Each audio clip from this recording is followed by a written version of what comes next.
जी इधर 4 किस्म के अमरूद हैं।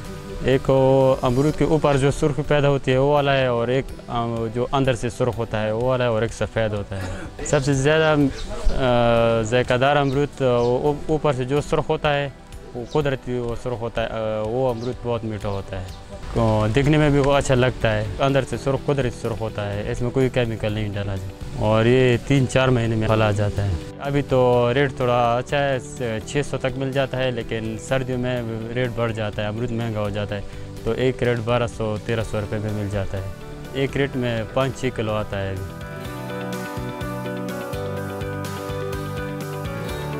जी ये पेशावर जाता है, और टल पड़ा चिनार बाजावर इधर को हम बेचता है। मिट्टी वाले लेके जाता है, उधर से जूस भी निकालता है और खाने के काम भी आता है। खर्चा तो इस पर बहुत आता है। हुकूमत से ये मुतालबा करते हैं कि कम से कम हमारे साथ हेल्प करें, कोई दवाई अच्छी सी दे कि कीड़ा ख़त्म हो जाए।